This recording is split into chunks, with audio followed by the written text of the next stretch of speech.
because I think the work that we're called to do and the people who are drawn to us is actually so much about our own personal journey that we're on. And as we're navigating this path and learning and healing and growing and going deeper on our own journey, that calls in the people who most resonate with that journey as well.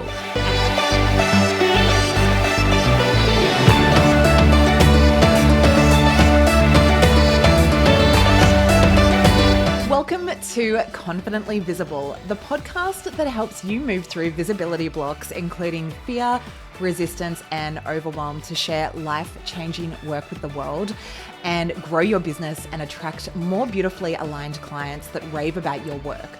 I'm your host, Beck Sands, a visibility mentor, a certified life coach, and an award-winning PR consultant based in sunny Newcastle, Australia.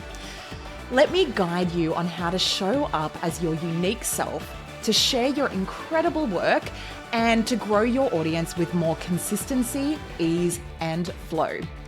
Whether you are a consultant, an entrepreneur, a CEO, a coach, or a creative, this is the space to unlock your uniqueness, to grow your audience, and to make a bigger impact, all while feeling good about being seen. The world needs to hear your message. So let's get started.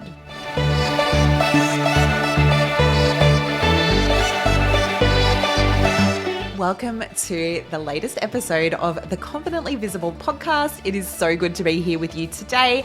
And I have a treat for you because I am chatting with the amazing Katherine Mackenzie-Smith, who is a fellow certified Beautiful You life coaching coach. We studied very similar times back in 2014, 2015, and we've been friends for many, many years. So Katherine is an award-winning business coach and strategist for introverted, highly sensitive, and neurodivergent coaches and solopreneurs who want to create cozy businesses without the empire building pressure.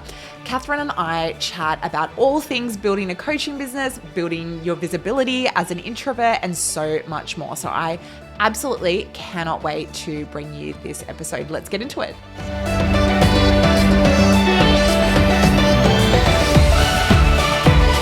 Katherine, thank you so much for being on the show. It is so wonderful to have you here. Thank you so much for having me. I just love chatting to you always, so I'm really excited to be here as well. Yeah, I feel like we could just chat for hours because, we've just been on this for 20 minutes at least before chit-chatting, but thank you so much. So you support introverted, highly sensitive, and neurodivergent solopreneurs to grow businesses that feel safe and aligned. Tell us a little bit about your journey and how you sort of got to where you are. Oh my gosh, that's such a long story because I've been in business for so long now. But it really, I guess, began with just kind of deciding that I needed to do something different from what I was doing. So I worked in TV for nearly 10 years, and in that time started just blogging as a creative pursuit, and that, believe it or not, was not getting from reality TV, and just started doing that. And then I found the online business world and coaching and all of those things. And it was just like collecting the breadcrumbs along the way of just being curious and open to like what other options are out there for me in my life. And it started off as that. I trained to be a coach, and everyone says like pick a niche and make sure that it's a money-making niche and all of those things, and I just really never did that. I just talked about things that I was interested in and documented my journey a little bit. And after a year of working full-time in my business, I thought I would be working with people who were like in their late 20s like me, and looking for a different option for their life. And I looked back and I had not worked with one person who was in the same situation as me, which is why I just do not believe in niching, but that's a whole other conversation. Like, don't pick a niche before you started because you just don't know. 100%. Yep. But yeah, when I looked back, everyone who I was calling in, who was coming to work with me when I was working full time for that year, were introverts, and they were all wanting to talk about how do I launch a business? How do I put myself out there? How do I be visible and create content when I'm an introvert and I have, different ways of wanting to be seen in the world, I guess. And so it sort of talk about it like it's the niche that found me. And over the years, working with so many introverts and highly sensitive people, because that was something that I really resonated with, they were the kinds of people I was connecting with and calling in. It just sort of evolved from there. And now having a late diagnosis of being neurodivergent myself, that was also a pattern I started to see emerge before I even knew that myself. That, oh, I'm also attracting these people who are neurodivergent too. And as a result, their businesses and what motivates them and the way that they work best is just not necessarily the way that we've been shown success in life and business to look like. And Yeah. so I just wanted to hold a space for people who are not necessarily living within the very tiny box of what a successful entrepreneur should be. And even to the point where like the empire building, all of that, and the pressure that comes with it and the hustle life are just so different from what so many of us actually want and need. And building teams and being in meetings and managing people, all of those things. And so yeah, it's just been like this really beautiful like not always perfect and wonderful, sometimes difficult and challenging, but like just a journey of continuing over the years to collect the bread, like follow the breadcrumbs of my own curiosity and the people who I'm in front of and around. And yeah, it's just sort of evolved from there. Evolve from there. I love that. I feel like you and I have kind of been side by side on our journeys over the years, because I remember starting my journey and finding out about like coaching and the Beautiful You Coaching Academy that we both studied at and are certified coaches with. And this was like back in maybe 2015 at one of your events in Sydney that I met you, and I met Naomi Arnold and a few other people. And I was like, it was such a beautiful event. I just remember, and I was like, oh my God, these people are so awesome. And I'd been blogging for 2 years. And I was like looking for that next thing. I was like, what else do I do with this, you know? And I was still working in corporate, of course, but I was like, how do I actually create a business out of what I'm doing, you know? And so that's when I did like B School, and then I did the Beautiful You Coaching Academy, and like it all kind of flowed on from there. But it's been so much evolution, right? Like of business, hasn't it? It's such a like, yeah, you kind of think, okay, yeah, I'll go in and then like pick a niche, and then, but no, it's like it evolves again and again and again. So I love that journey and how you've kind of been drawn to neurodivergent people, but also how you've kind of had your diagnosis and like, you know, you've kind of been supporting others in that area, because I feel like as coaches, that's what we sort of love doing, is helping others, right? Sure. Yeah, definitely. And I think there's something to be said for like the work chooses us. Like, so the niche sort of chooses Yes. us a little bit, but the work chooses us. And I think of it so much more than just like pick a niche that makes money and is, you know, looks like this and tick these boxes off. Because I think the work that we're called to do and the people who are drawn to us is actually so much about our own personal journey that we're on. And as we're navigating this path and learning and healing and growing and going deeper on our own journey, that calls in the people who most resonate with that journey as well. And as a result, you then have to like heal and go deeper on your own personal development so that you can hold space for those people that are coming in too. Yes, yes, it is such a personal development journey, Oh my gosh, business. yes. Oh my, like one of the biggest ones. It has to be up there with like having kids and then starting a business. Oh, 100%. It's definitely like, yeah, it's definitely an evolution of the self, but in such a good way. Like, I feel like if I hadn't have started on this journey, I wouldn't have found out so much about myself and have the Yeah. resources that I have now, like the internal resources. And Yeah. yeah, there's just so much to it, but it's, yeah, it's a beautiful journey. So, um, building your business as an introvert, how do you kind of feel like, how did you sort of move through any hesitancy around visibility? And did you have any hesitancy around visibility and like, you know, around building a personal brand and putting your voice out there? Like, what was that journey like for you? Oh my gosh, it's like probably one of my biggest healing pieces. And so as a result, it is probably something that will never fully, you know, it will always be there for me. Yeah. And it's kind of doing the thing as a part of that growth. And the more that we expand our comfort zone out, the more we have capacity to be able to do things that maybe a year ago we didn't think we could do. And I think that Yeah. that's just part of coaching in general. But I have this really deep belief about visibility that we're called to start a business because the path that we're on, in that, like, what is my purpose, why am I here, what am I doing, we're on the journey, and for some reason we've decided we need to do it in a really visible way. And so that is why we've been called to start a business that directly kind of has us at the forefront of, Mm. navigating that and documenting it and sharing it with people and holding space for others who are going on a similar journey. The visibility aspect is like one of the key pieces, because we could be Yeah. doing this healing work on our own behind the scenes, but instead for some reason we felt called to start a coaching business and a personal brand and have to be on social media and create content and share what we're working on and what we're doing. It's everything. It's like the heart of it for me. So, when I think back, I definitely know over the years it's been it's like a ebb and flow of, okay, I think I can do this. Oh no, I'm going to pull back and hold it off a little bit, and then a little bit further out, and then trying different things. Like public speaking is something that I genuinely love to do, but it's also the most terrifying thing for me. So it's like this Mm. weird paradox of holding all of that complexity and knowing that it is, again, a bigger part of the journey, and also the business growth and the being seen and finding your people requires a level of visibility, and also the fact that it would just be lovely to like sit quietly and read a book somewhere and everyone have no idea who I am.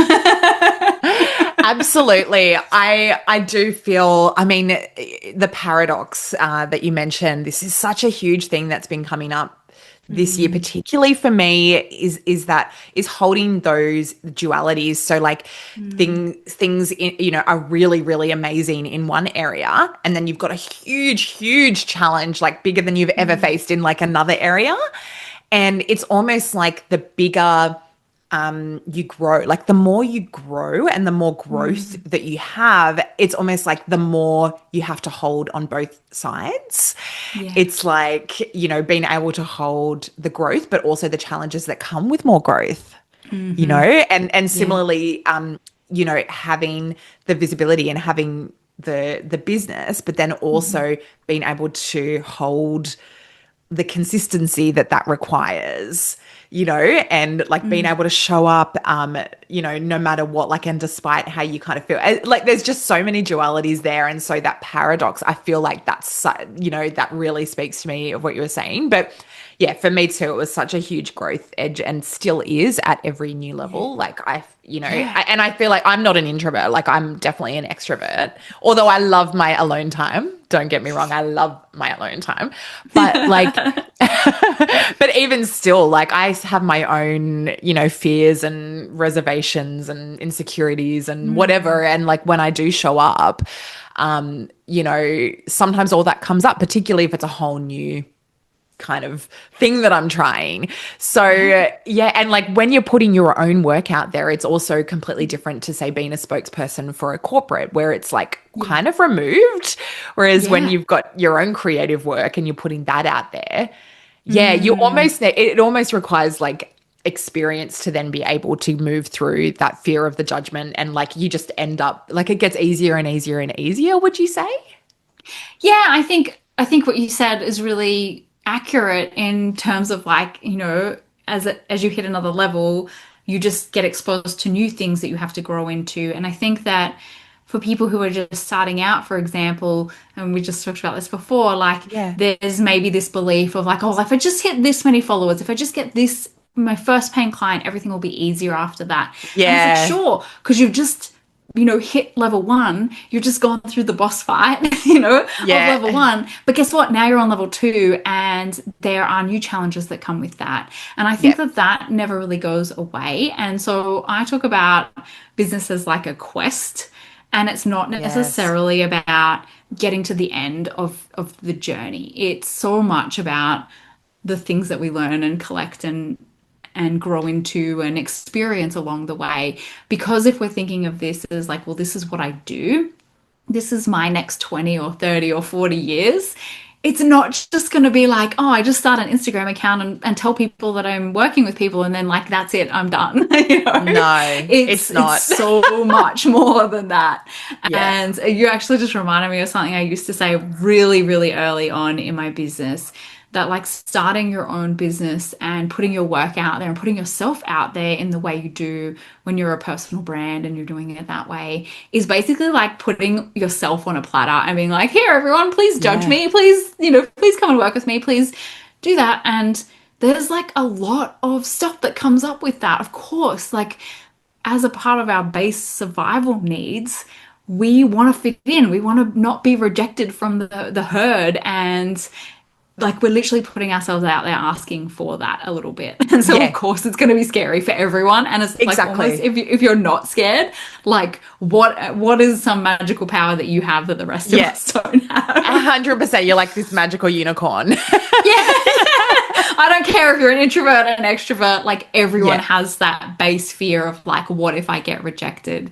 And I remember Oprah saying this. I saw her live when she came to Australia, and I remember her Awesome. saying it didn't matter who she interviewed in the 20 years or however long it was she was doing her show for, that every single person from like, you know, someone in the deep south of America to Barack Obama and, you know, Beyonce, at the end of every single interview she did, people would ask her, did I do okay? And if that isn't the most human thing, and the Yeah. perfect example of that that I've ever heard, I don't know what it is, because it's like everyone just wants to be seen and heard and accepted for, you know, for themselves and who they are. Yeah. I love that story so much. I've never heard that. I didn't, yeah, I feel like we all kind of question, like, even if you kind of go, Yeah. yeah, yeah, like I did a good job, you still kind of like, did I?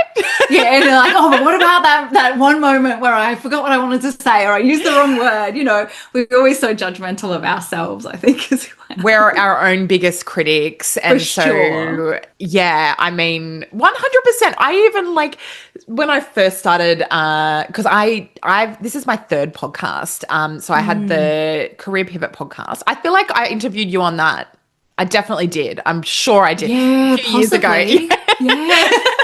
And I'm then, just doing the rounds. Just have me on everyone. well, I love our chats. So, I mean, Yeah. yeah. I'm pretty sure I did anyway. And but like back in the day, and that one was a full, like purely interview only podcast. Yeah.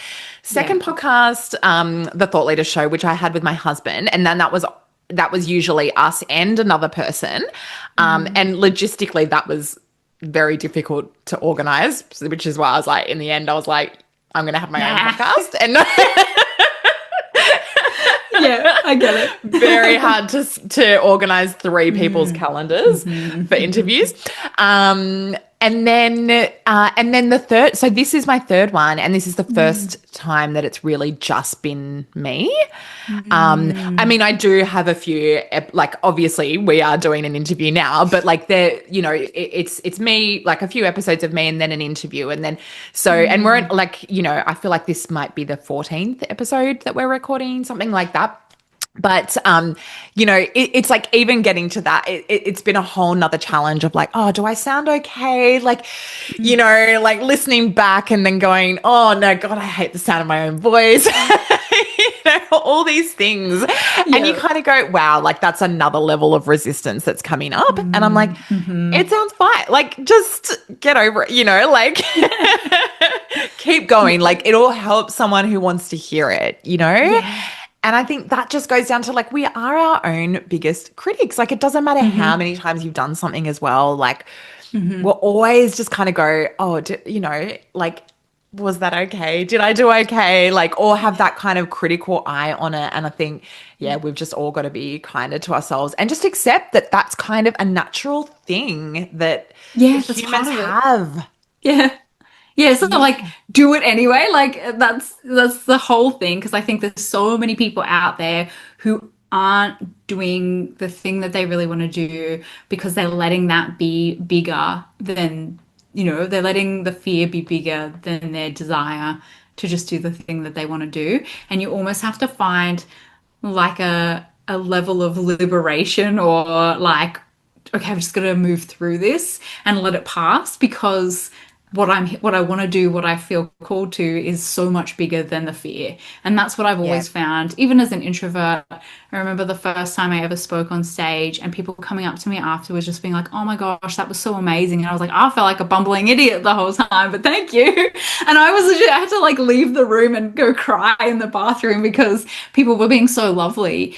But and I had this realization of like, it could have been so easy to say no to that opportunity, Yeah. but the work and why I'm doing this is so much more important than the moments of fear and self-criticism around actually doing those things. And I think we just have to find that when you find something that you love so much that all the scary stuff you have to do kind of is not as big as the thing you love to do. I think that's Yeah. when you're really onto something.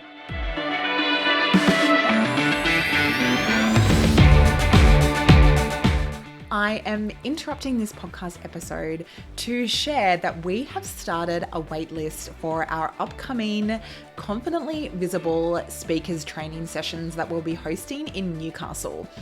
Now, at these sessions, we are going to support you to become confidently visible and to hone and refine your presentation style so that you can become the absolute best speaker that you can be, and have so much more fun increasing your visibility and building your personal brand, whether you're in a career or business, and growing your profile to attract more beautifully aligned clients and opportunities. So in the speakers training, we will be helping you to increase your visibility to grow a thriving career or business, show potential clients and employers how good you are at speaking, to share your personal brand and expertise through effective presentation, and to support your journey to become a thought leader in your field. If you would like to find out more about when the next speakers training will be held, make sure that you jump on over to becksands.com/speaker training. That's becksands.com/speaker training to jump on the waitlist, and we'll share more details with you then. Now let's get back to the episode.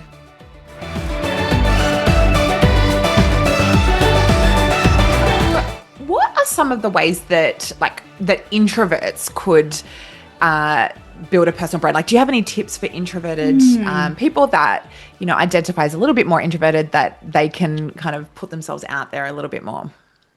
Yeah. Oh my gosh, I have so many. Let me just like hone in. What is the most important thing that would be helpful? I think one of the biggest things over the last few years in particular that I've noticed, and a lot of the people who've come to work with me, the thing that we've sort of had to work through before we can get started really is the fact that somebody has said to them, "Oh, you can't be successful unless you do video. You can't be successful on Instagram unless you're prepared to dance and do reels," and, all of that sort of thing. And so, whether you're introverted or highly sensitive, neurodivergent, I work with a lot of people who have chronic illnesses, and it's just a different level of your capacity and what it is. But the thing that I really want all my people to really understand is like, everyone is different, and my level of introversion is different from yours, and my skill set is different from yours. So take the time to really understand yourself first. What are your strengths? What are you good at? What do you love to do? And how can you find opportunities that feel safe in your nervous system, within your comfort zone, that you can just slowly build out? So if someone is telling you can't be successful in business unless you're on video, guess what? Not true. So don't buy into any of that. And instead, find a thing that you are going to feel that you can show up for every day and be excited about. Because I think things like marketing and personal branding and content creation should not be an obligation. It should not be like, I have to write an email to my list today. Yeah. Like every time I say, and I have like, now I'm in my underthinking it era. So I've like, this year has been so much about, I'm coming back to trusting myself after, listening to some other people's advice that has ended up sort of veering me a little bit off the path, coming back to like trust myself. And the biggest thing, this is like the easiest thing that I've ever done, is like 10-minute content. I'm going to try and create a piece of content every single day. And it doesn't matter how bad it is, or if I never post it, it's just flexing that muscle. It's just like we go to the gym and we train that muscle. And so it's doing it in a way that feels good for you until it just starts to feel like a natural part of it. Do things that feel joyful. If you love to write, then write. Don't feel obligated to have to do video because somebody has told you who has no idea about what you're good at and what's going to work for you. You know, do the thing that you love. Start a Substack account and, you know, start posting articles on Substack or LinkedIn, or do things that are in your comfort zone. Because what happens is that as you start to build confidence and trust in yourself and your abilities in something that you're comfortable in, you then start to be like, oh, maybe I could just do like one reel, you know, maybe I could just do one Instagram post, or like maybe I could say yes to that one podcast interview. And then you start to build a foundation of trust in your own skills and abilities, and you start to get curious about like, what else could I do? What else might I try? So I think that that is probably at the heart of everything. Know yourself, know your skill set, and bring your past experience from your life into your business. Do things that just keep building up that confidence in yourself, and then you'll start to see opportunities to try new things and evolve it from there and learn something new.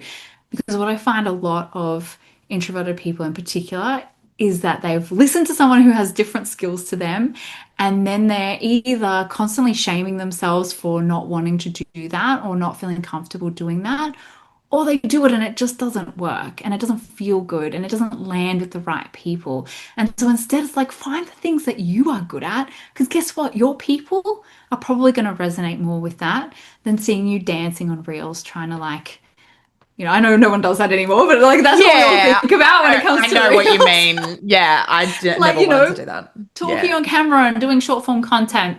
If you're a long form writer, like write, and you'll find your people within that. So stop trying to bend and mold yourself into like what's popular, because there are so many options out there for how you can create your personal brand and get known and build your community and share content in a way that actually feels good for you and feels fun. Yeah, I love the idea of doing a 10-minute piece of content every single day, whether or not you post it or whether or not you use it, but it just gives you that kind of like the habitual sort of routine of doing it and creating it, which can take away the fear sometimes when you are just used to doing it more and more, and that's just what you do every single day, whether or not you post it. It's like you just get into the routine of it, which kind of, it takes a little bit of the sting out of it. And also time boxing, because I think sometimes tasks can expand to fit the time that we have. Like, that, but also things generally take longer than you expect. So I feel like both those dualities do exist at the same time, but often it's the things that we think will take forever that actually are quite quick, and the things that we think are quite quick that take forever. So like, you know, I could do like a social post or a reel, or my videos. Like similar to you, I've been streamlining, and I'm like, I'm going to do one 3 to 4 minute video on a Monday. And then I do a live stream on a Friday. And those are the two. And then obviously I've got a podcast that's released fortnightly. But like those are the two bits of video. And I'm like, that's literally 10 minutes a week. And you know, and then I get ChatGPT help me write the post, and I edit the post, but to go along with the video, because I'm focusing on that human element in this kind of AI age, and that's been doing really well. And I'm like, I just think of something beforehand, and if I can't think of anything, then I like go back to other content that I've created in the past and just get an idea.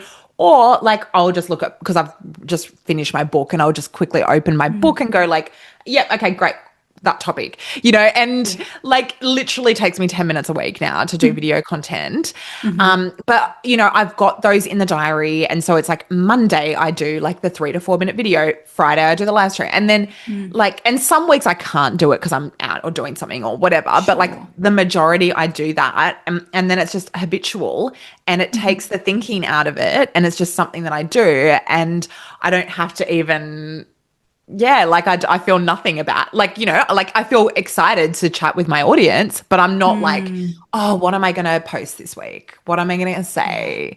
Yeah. Like I just do it. I just do it. Yeah.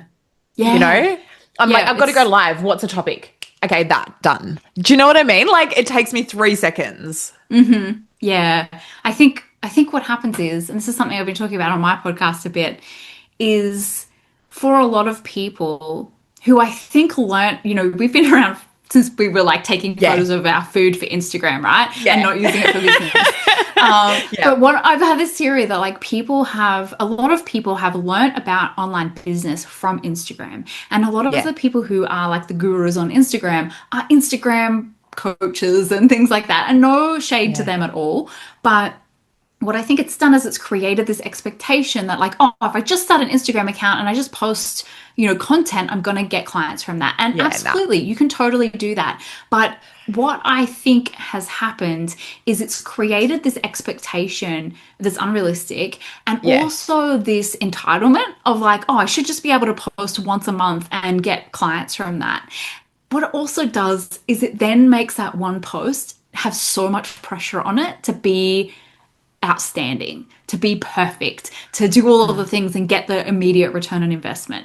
And the thing that I love about this new way of doing it that I've been doing it is like it actually doesn't matter. I'm just going to be in flow of like what is on my heart, exactly like you said. What's in my mind today? What's something I've been talking to people about this week?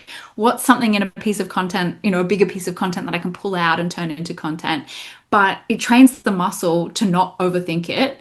And yes, sometimes it takes longer than 10 minutes, of course. Like that's silly to think that you're going to be able to create like a 10 slide carousel in 10 minutes. Like Yeah. it does Yeah. take longer than that. But Yeah. it's the mindset, right? It's like, oh, this is only going to take 10 minutes and I've got half an hour until my next call. So I can absolutely get a 10-minute piece of content done. So Yes. what we do is we like then open our mind up to the possibilities of, oh yeah, that's totally doable. Yeah. Versus what I see a lot, which is like, oh, content is so hard and I Yeah. post and I take hours to do it and then I overthink it and then nobody likes it. And it's like, what if you took all of that out and you went, oh, it only took me 10 minutes, so it doesn't even matter if nobody liked it, Yeah. or saw it. Because Exactly. what I'm doing is I'm training myself to create bite-sized content with bite-sized ideas in it that is going to compound and build up over time, and that is going to create a body of work and trust and a full personal brand versus like, oh, I send one email out every 6 months hoping that people will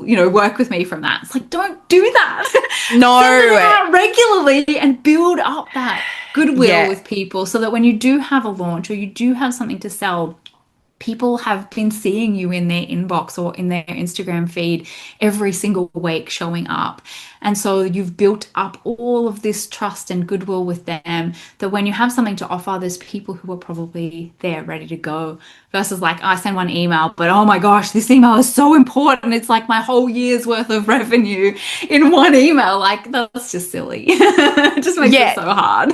No, it's too much pressure on Oh, one for little sure. thing. Oh my It's kind of goodness. like, Yeah. I mean, I've been working in PR for like the past 17 years, right? And it's always like PR is a branding exercise. Like it's not like necessarily going to directly generate clients. It's not a Yeah. sales activity. But in saying that, a lot of PR will, like, people will see, my clients will be like, oh, someone gave me a call, like a potential client saw my, article in the media, and then they gave me a call and they were like, oh, I saw your article. Can we work together? So it can be a sales generating activity, but it's like, Sure. don't put the pressure on it as that. It's to position you as a thought leader. It's to position you as an expert. It's to help you stand out in front of your competitors. It's to give you credibility. Like it's all those things. And it's not Yeah. necessarily like, yes, this is going to get you sales, but it's almost like in order to offer the sale, you need to have that credibility and you need to have that Yeah.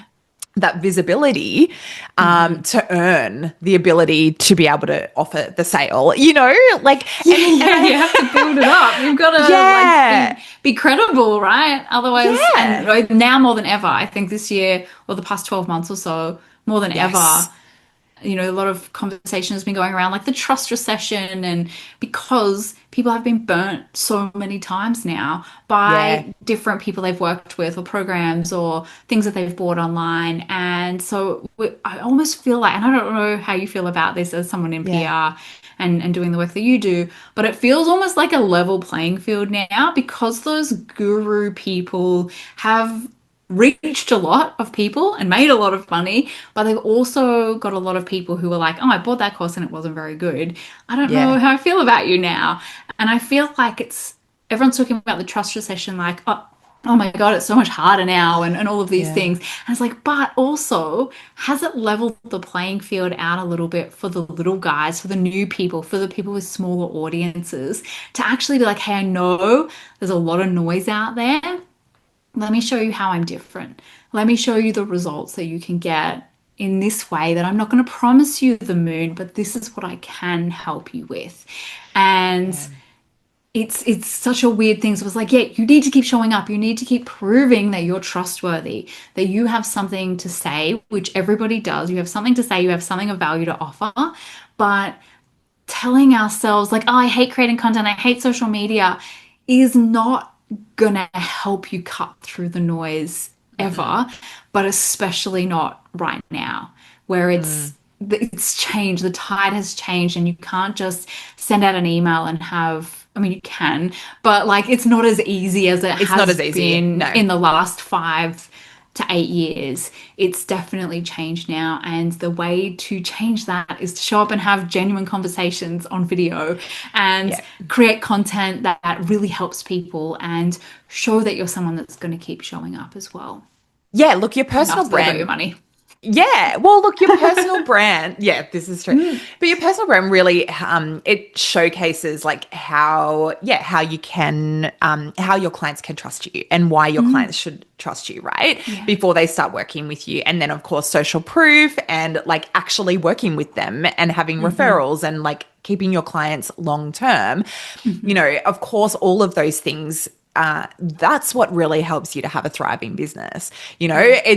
And I think sometimes when, particularly in the coaching industry, if you get so big that you've got like no one-on-one time with people, I think that can be a challenge because people won't necessarily, it's harder to get the results if there's not, the one-on-one time really. Like you've got to completely rely on yourself to be self-motivated, and some people are and they will do everything and they will get all the results and do all that, but Yeah. often people need a bit of hand holding, particularly when their fears and doubts and things come up. And so I don't know, I mean, like having a mix of that, but yeah, I think that you're right, the industry is changing. I think you know it's like any field. There are people that make it really, really big, and then there's people that don't necessarily, but they've got beautiful businesses that, they love working in, and that's totally okay as well. So Yeah. it's evolving, but I think in terms of like,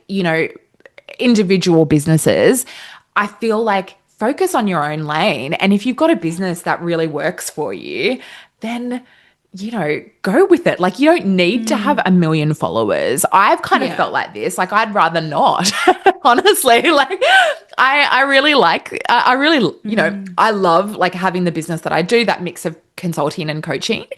And I feel like I'm so grateful that I didn't just do one or the other, and that I kind of have that combo. But also I'm like, what feels good to me. And I think just Yeah. having that kind of like having that business that feels good, and it doesn't necessarily mean that I need to have millions and millions of followers, which I definitely do not. But I talk to my own audience, Yeah. and I talk to those people that are wanting to become more visible, wanting to build personal brands and like career or business. I know, like it's not very niche, is it? But it's like but I kind of was like, I've in the past tried to exclude one or the other, but then ended up like, like instead of focus, I'm like, but they, my corporate ladies keep coming back. And so I'm like, I can't exclude them. I can't exclude them. Yeah. I love them too. And so it's like, yeah, whoever's building that visibility and personal brand. But, that's where I'm kind of like, if you can just create that audience of people that want to work with you and want to, really connect with your services, then that's what matters, because you don't need heaps and heaps and heaps and heaps of clients. Like, you don't need thousands of clients necessarily to have a thriving business, particularly as a solopreneur, right? Which is Yeah. such a beautiful way to do business, I think. But you just need to like get in front of your own audience. And I think that can take the fear out of visibility as well. Do you feel like that? Absolutely. Oh my goodness, yes. I mean, my whole cozy business philosophy is around this because I have watched over the years it go from like the dream is to make 6 figures in 6 months, and then it was like 7 figures, and it was 8 figures, and then like 9 figures is the new like buzzword of what we Yeah. should all be aspiring to.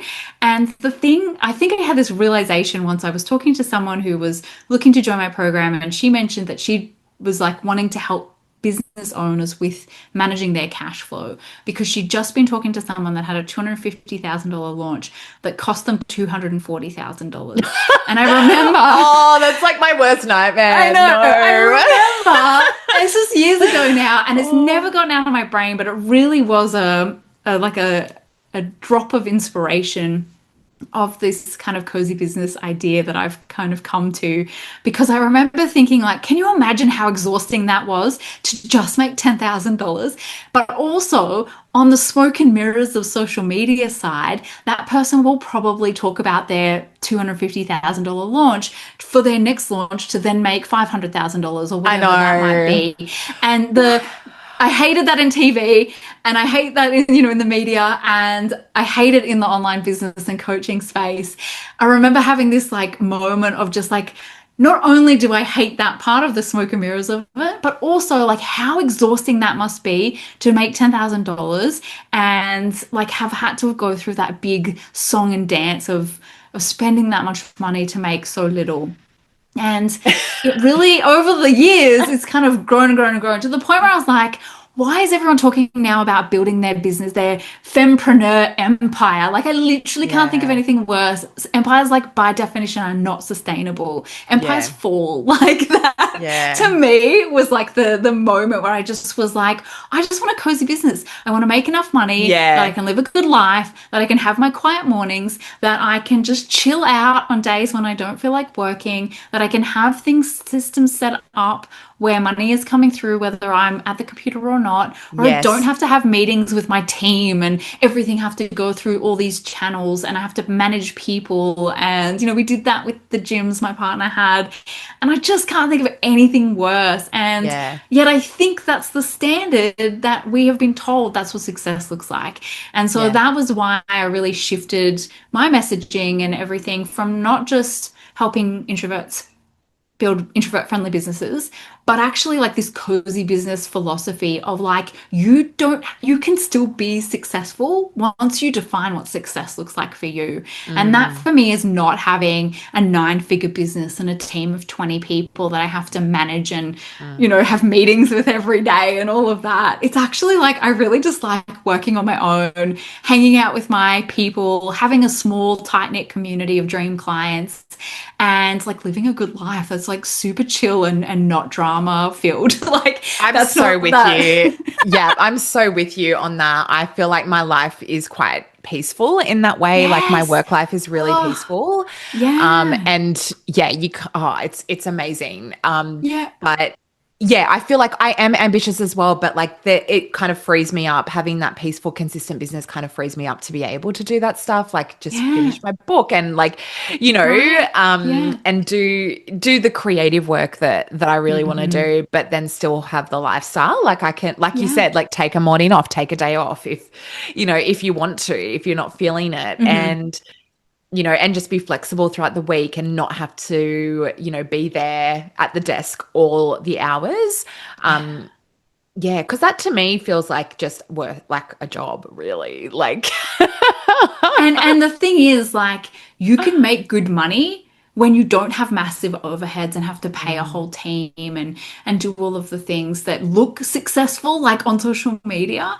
You can still have like ambition. You can still make good money and keep it cozy. Like, it doesn't have to be so intense. Like, I think we've just been maybe sidestepped a little bit into like what it should look like versus like, well, what do you want it to look like? And not judging anyone for their decisions and choices of what they want. But I think what most people don't realize is like you actually don't need as much as you think you do to run a business that makes good money. Yeah. Like you don't need 1 million followers. You can absolutely have 3,000 followers and make good money, you know? You Yeah, can have, like you said, a exactly. handful of clients. You don't have to have, you're not trying to look to get 100,000 people to pay you every year, you know?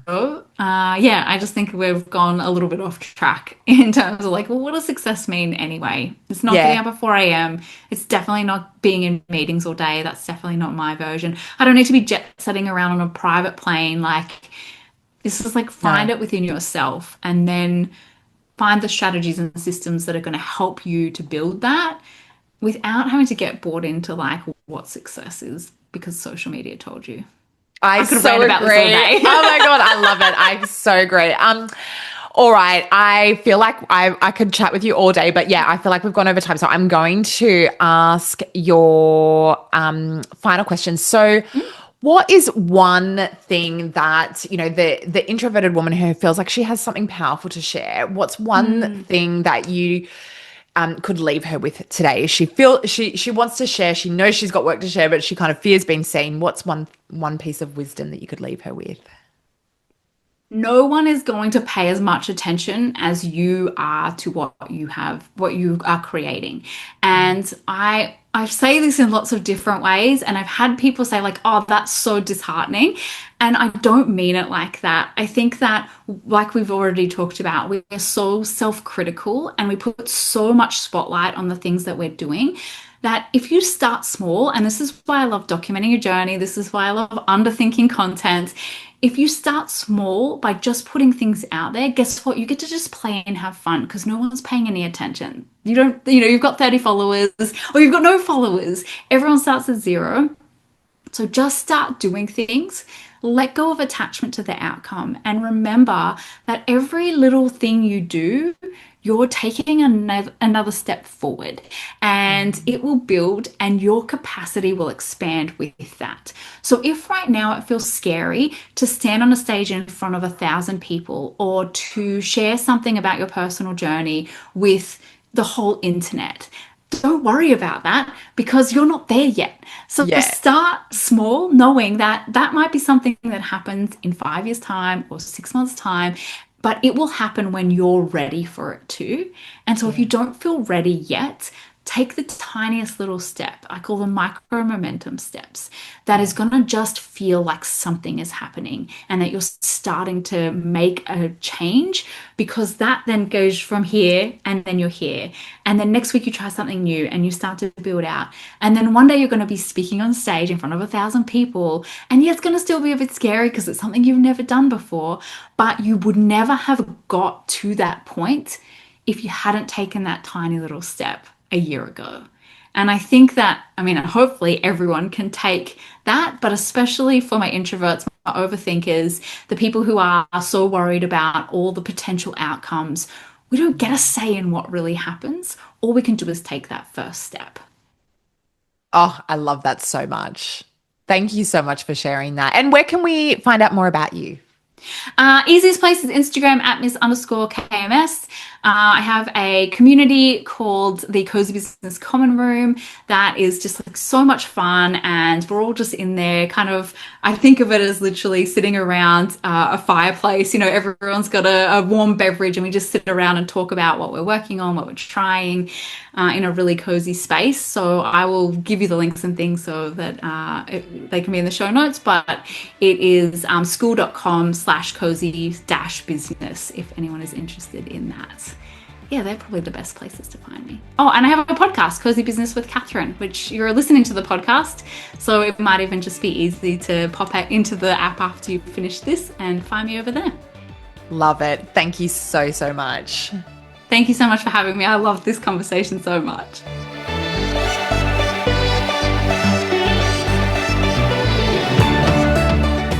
Thank you for tuning in to Confidently Visible.